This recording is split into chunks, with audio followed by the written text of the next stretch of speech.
Oke, Bismillahirrahmanirrahim. Assalamualaikum warahmatullahi wabarakatuh.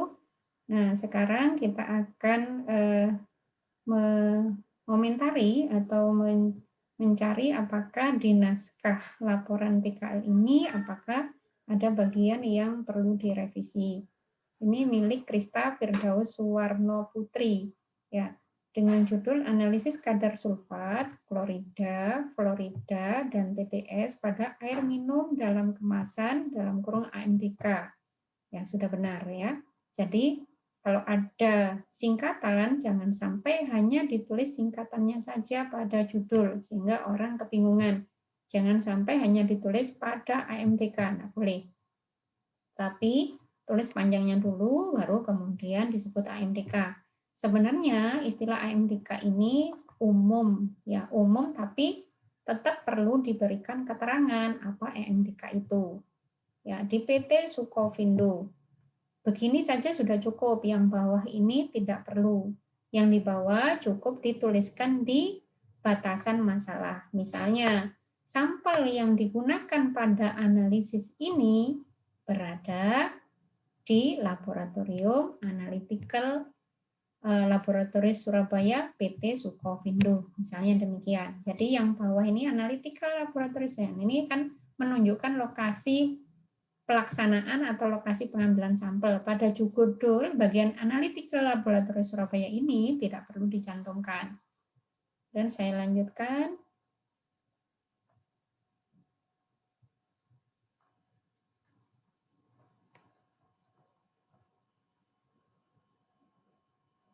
Nah, nanti kita lihat AMDK ya, tadi itu ada 4, tadi kalau disebutkan tadi itu kan ada 4 bagian.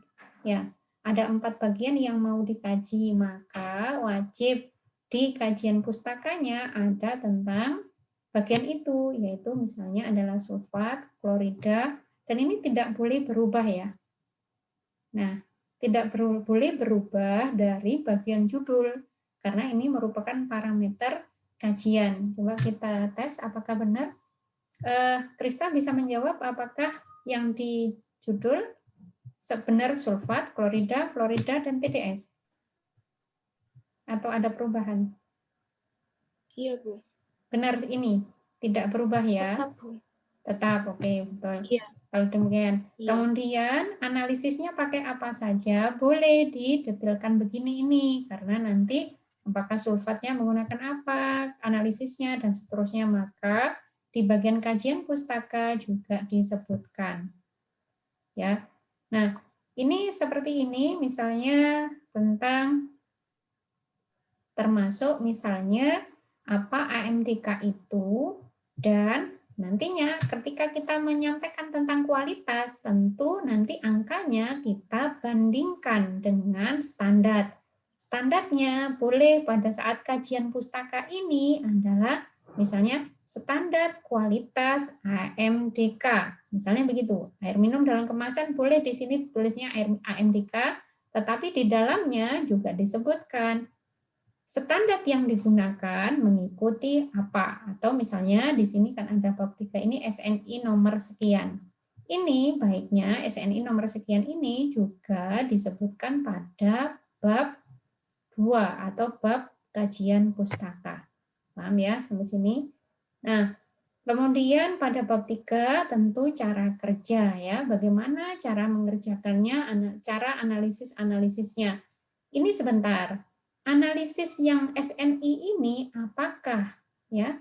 Karena cara menganalisis itu juga ada standarnya serta besaran ya, besaran atau ambang batas atau batas minimal dibolehkannya sulfat, klorida, fluorida, TDS pada AMDK berapa, itu juga sebaiknya wajib ya disebutkan di bab 2. Ya. Sementara di bab 3-nya saya belum melihat lagi bahwa bisa jadi cara kerjanya merujuk ya, cara kerja penentuan analisis sulfat misalnya. Di sini ya, kalau ini memang dituliskan SNI sekian, ini biasanya ini adalah merujuk pada cara kerjanya sesuai dengan SNI nomor sekian. bukan besarannya. Jadi ada 2 SNI ya. Satunya adalah SNI untuk kualitas air bersihnya, kemudian di sini SNI berikutnya adalah untuk besaran, untuk bagaimana cara menganalisisnya. Oke, lanjut ya. Nah, ini buktinya ya, ada analisis TDS menggunakan SNI sekian. Ini di sini harusnya adalah menunjukkan kepada inilah cara kerja yang digunakan merujuk pada SNI nomor sekian. Karena cara kerja pun itu ada SNI-nya. Oke, baik. Kalau dari tadi yang daftar isi, alhamdulillah bagus ya. Baik. Nah, di bab 1, ya, karena yang tadi mau dianalis ada 4 bagian, maka di bab 1 latar belakang berarti apa yang harus disampaikan yaitu adalah urgensi ya. Kenapa misalnya AMDK perlu ditentukan? Nah, tentu kualitas air minum berpengaruh kepada kesehatan. Ya, AMDK air minum dalam kemasan berarti kan air untuk diminum yang berada di dalam kemasan. Ini tentu standarnya tinggi. Tinggi maksudnya kualitasnya harus bagus. Angka-angka tadi harus rendah ya, TDS, sulfat, klorin, fluorida, tentunya angka-angka itu harus sangat rendah. Ya, terus kemudian diceritakan kenapa di Sukovindo ini juga menguji ini. Mungkin nanti bisa disampaikan. Ini merupakan sampel yang dikirim oleh ya konsumenkah atau yang ingin orang lain, pihak lain yang ingin memanfaatkan jasa analisa misalnya di Sukovindo, misalnya begitu. Tapi mungkin saya kurang paham juga, misalnya ya mungkin nanti dijelaskan di latar belakang Sukovindo lab yang di tempat kalian PKL tadi itu melakukan kerjaan atau kegiatannya apa saja, itu juga bisa disebutkan di bab 1. Nah, seperti ini ya, dengan 2/3 bagian adalah permukaan laut. Ini biasanya nggak umum ya, 2/3 pecahan begini ada di sini. Misalnya anggap saja biasanya 2/3 jadikan persen, misalnya begitu. Ya, cara menulis ini loh ya. Nanti di Krista dilihat. Kemudian urgensi kenapa angka-angka tadi itu perlu kecil ya di AMDK karena mungkin berbahaya untuk kesehatan. Berbahaya untuk kesehatan juga bisa didetilkan. Kalau angka-angka itu tinggi bisa berakibat apa? Bisa disebutkan di latar belakang. Oke, kemudian rumusan masalah. Kalau sesuai dengan judul, maka tadi itu sudah diuraikan ada 4 ya.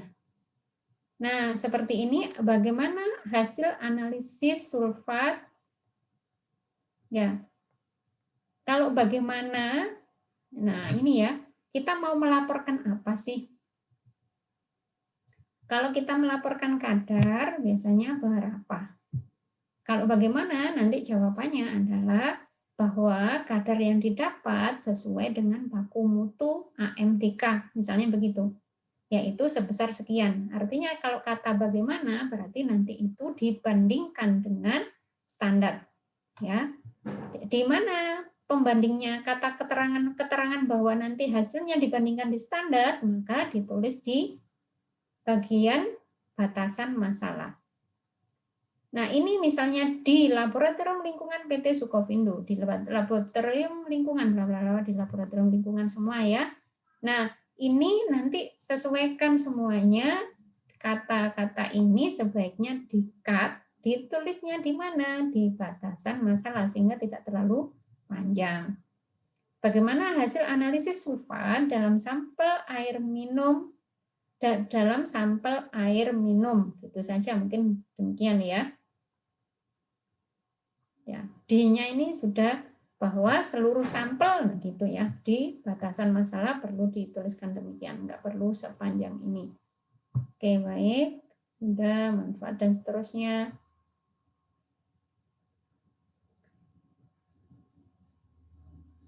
Ya, jadi Kalau manfaat mungkin harus diperjelas ya, manfaatnya di analisa tadi ataukah manfaat PKL. Kalau manfaat analisa tadi ya jelas untuk diketahui angka tersebut berapa dan bisa ditentukan kualitas AMDK-nya.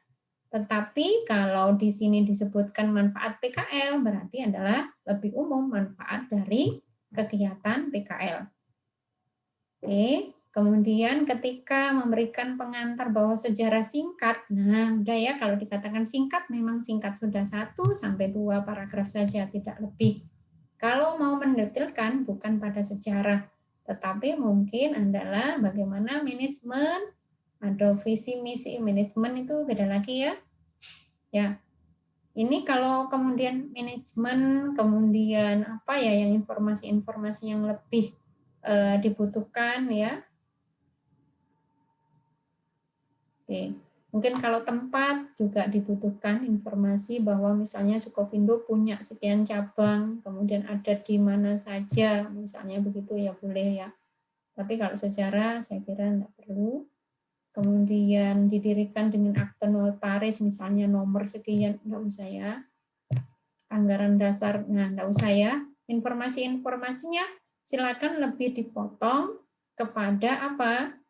Informasi tentang informatifnya, misalnya dia bergerak di bidang apa saja, ya tentang kalau mau menceritakan tentang tempat PKL kita, sejarahnya seperti apa, pengantar saja, kemudian bergeraknya atau kegiatannya apa saja, kemudian manajemen di industri itu atau instansi itu seperti apa, yang kemudian menggambarkan posisi kita sebagai seorang kimia murni, kalau bekerja di sana, posisi kita di mana, itu ya.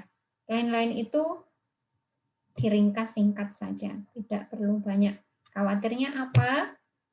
Bagian fokus kita yaitu yang ada di rumusan masalah, jangan sampai justru lebih sedikit. Ya, itu yang butuh kita kaji. Justru kajian kita nanti kedikitan tulisan begini yang panjang. Kemudian visi misi boleh silakan ingin mengenal ya. Di Sukovindo itu visi misinya apa boleh misalnya dituliskan.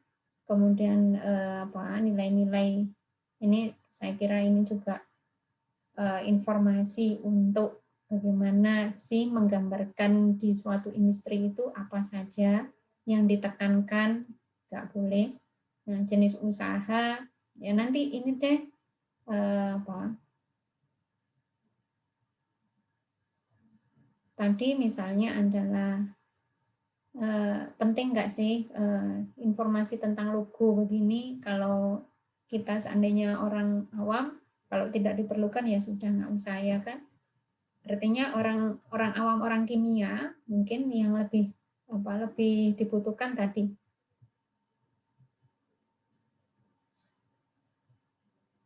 Struktur mungkin tidak ke nama-nama orang karena bisa ganti-ganti kan nama orangnya, tetapi bagaimana nanti bisa lebih dijelaskan misalnya justru apa namanya tugas wewenang ya, misalnya tugas wewenang masing-masing ini misalnya itu lebih informatif, artinya biar kita tahu siapa ya kalau saya kerja di sana maka saya kira-kira ada di bagian mana, kerjaan saya itu apa saja. Mungkin lebih sekupnya ke sana. Kalau saya orang kimia kerja di sana, itu fokuskan saja ke sana. Cerita tentang itu. Artinya ini kan laporan ini kira-kira dikonsumsi atau dibaca oleh orang-orang atau teman-teman di jurusan supaya nanti dapat manfaatnya, misalnya demikian. Kajian pustakanya juga jangan lupa lebih mengarah ke AMDK karena namanya air kan luas. Mau air untuk pertanian, peternakan, ya kan gitu ya. Kemudian ada air industri, kemudian ada air minum ya. Maka fokuskan saja pada bagian AMDK. Karena ini ngomong AMDK saja sudah panjang lebar ya. Kemudian parameter di AMDK itu sakjane opo ae boleh disebutkan saja, bukan diterangkan. Kalau diterangkan hanya bagian parameter yang kita pilih saja. Paham ya? Supaya tergambar. AMDK itu bisa sekian banyak ya, kayaknya lebih dari 10 parameter. parameter fisiknya apa, kimianya apa, dan kita itu apa, yang nanti dikaji di sini apa saja. Itu yang didetailkan. Kalau yang lain-lainnya disebutkan saja cukup. Begitu. Kemudian cara menentukannya boleh dituliskan berdasarkan literatur, cara menentukan parameter yang kita pilih saja ya. Jangan lebih ya. Kalau misalnya kita tadi udah milih 4, jangan nerangkan bagian lainnya, biar kita juga fokus di bagian kita saja, ya, bagian yang kita ambil saja. Kemudian spektro dan seterusnya, silakan. Prinsip pada spektro tadi itu seperti apa, dan seterusnya ya. Ini bagian-bagiannya juga sama. Mau sulfat, sulfatnya ditentukan metodenya apa, kloridanya metodenya apa, boleh tidak sendiri-sendiri begini boleh. Ya, yang jelas ini kan tadi ada spektro dijelaskan sendiri, misalnya titrasi sendiri. Nah, spektro dia nanti menentukan bagian yang mana. Itu harus disebutkan ya. Jangan sampai hanya nerangkan spektro tapi tidak mengkaitkan dengan parameter kita. Kita nggak menyebut bahwa spektro ini ternyata untuk penentuan kloridal, malah nggak disebut. Nah, ini yang keliru ya. Jadi orang jadi bertanya, yuk kok dipasang spektro ya, dinulis spektro, tapi nggak ada kaitannya sama parameter yang mau dikaji. Jangan demikian. Oke, prinsipnya pada spektro silakan, dan fokuskan ya, fokuskan jangan lupa nanti pada bagian yang kita kaji, jangan nanti kemudian spektro terus nerangkan spektro, kan ngomong spektro kan luas, bisa sangat luas, spektrometer UV vis nanti bisa menganalisis zat warna, kemudian menganalisis logam, kemudian menganalisis ion-ion, kation dan seterusnya. Nanti kita terlalu panjang cerita itu, jangan-jangan. Tapi kita justru bagian kita nggak dalam. Padahal bagian kita saja kalau di dalam kan itu lama kan. Banyak yang bisa kita tulis. Begitu ya. Mau nanti skripsinya juga demikian. Jangan sampai melebarnya kemana-mana, justru rumusan masalah nggak dibahas dengan dalam. Jangan sampai demikian. Ya, jadi nanti dilihat jangan sampai kebanyakan membahas lainnya, justru bagian yang kita tadi taruh di rumusan masalah justru terlalu sedikit. Jangan sampai demikian. Dilihat. Bab 3, oke, bagaimana? Dan bagian-bagian ini nanti jangan sampai keliru-keliru tipe ya. Menuliskannya, tulisan kimianya juga jangan tipe-tipe. Usahakan. Nah, ini nanti analisis klorida SNI. Nanti lebih baik mungkin begini, bahwa cara analisis ini, metode ini merujuk pada SNI. Jadi biar orang tahu apa sih maksudnya nulis ini. Ya, bahwa ini apa ini maksudnya, kan nggak ada keterangan. Tahu kan di mana nanti keterangannya? Boleh di bawahnya ini, bahwa analisis klorida, nggak usah disebutnya kayaknya ini sama yang di apa sebelumnya tadi, misalnya dalam kurung ASTM ya. Jadi sebutkan di bawahnya bahwa cara menentukan atau metode analisis klorida ini merujuk pada cara kerja SNI nomor sekian. Ya, ini saya lanjut. Nah, sangat disarankan nanti di cara kerja ini itu dibuat diagram alirnya ada di lampiran supaya orang cepat nangkep ya. Kalau baca kayak gitu, langkah-langkah begini, antara langkah-langkah begini dan diagram alir akan lebih mudah diagram alir. Dan diagram alir ini juga kalian butuhkan pada saat ujian, kalian memaparkan, maka di sana bisa dipakai untuk menerangkan. Ya. Setelah itu, kalau memang tidak memungkinkan, karena bukan pengaruh ini terhadap ini, berarti kan mau menjelaskan lewat grafik seperti apa. Nah, tetapi ada juga yang misalnya grafiknya begini. Misalnya kadar ya. Kadar, jadi ada sumbu X dan sumbu Y, nanti kemudian dibikin grafik batang. Tahu ya, yang tinggi dulu ya, yang batang. Ini saja ya tinggi ya. Kemudian misalnya ketentuan kita ada di mestinya kadar yang kita dapat mestinya rendah. Kemudian ambang batasnya berupa garis yang tinggi. Di sini adalah ambang batasnya, garisnya seperti ini. Nah, kemudian yang di bagian bawah ya, di bagian bawahnya itu ada apa namanya, angka yang kita dapatkan. Tetapi kalau datanya cuma segini, ini data ini saya kira sedikit ya. Ada data itu yang sampai pengamatan 1 bulan ya. Nah kalau 1 bulan tabelnya lah jelimet sing wasna ya. Nah ini bisa kemudian kita buat ya kalau sedikit gini ya sudahlah, itu seperti ini sudah cukup. Ya baku mutunya sekian 200 maksimum, berarti keterangannya dia memenuhi. Habis itu dibahas ya. Bentar lagi sudah ini lagi terjeda. Nah, kemudian di analisis klorida juga sama. Ingat untuk tabel harus apa namanya? Tabelnya harus spasi 1, yang lainnya tulisan-tulisan lainnya boleh spasinya 1,5. Kemudian ketika membahas jangan lupa ada analisa prosedur dan analisa hasil. Kemudian ada jika ada singkatan-singkatan. Nah, ini singkatan apa dulu? Ya, ini sudah mungkin ya. Sodium parasulfonilaso. Nah, ini merupakan sebisanya nanti dibahas bagaimana analisa prosedur dan analisa hasilnya. Oke, saya lanjut. Ini sudah, kemudian pada ini ya. Nah, ini ya. Kita membacanya sampai gimana nih, kok banyak banget ya. Cukup misalnya disampaikan bahwa bagaimanakah kadar sulfatnya. Berarti misalnya tadi apalagi bagaimana ya. Misalnya kita sebutkan dari 6 sampel yang dianalisa menunjukkan bahwa seluruh sampel kadar sulfatnya di bawah ambang batas sehingga memenuhi syarat sebagai AMDK. Misalnya begitu. Ya enggak, angkanya enggak kita sebut lagi karena kan sudah ada di bab 4. Ya. Nanti kalau kalian skripsi juga demikian. Terus berdasarkan begini enggak usah dikasih pengantar juga enggak apa-apa, langsung nomor 1 adalah jawaban rumusan masalah, angka-angkanya sudah kita enggak sebutkan lagi karena sudah ada di bab 4. Saran sudah nggak ada, di sarannya nggak usah, di del saja sudah cukup. Insya Allah begitu. Kemudian ada lampiran-lampirannya. Silakan kurva kalibrasi. Ya, baiknya kalau membuat grafik ini nggak usah ya, atas ini klorida ini nggak usah, karena ini di bawah sudah ada keterangan. Kalau misalnya konsentrasi, maka harus dikasih satuan. Ini ya, Krista ya. Nah, punyanya Krista konsentrasinya dibiarkan tanpa satuan. Ini dikasih dalam kurung, satuannya apa? Mau ppm, mau molar, ya. Kasih keterangan. Kemudian cara-cara menghitung, dokumentasi penelitian, silakan.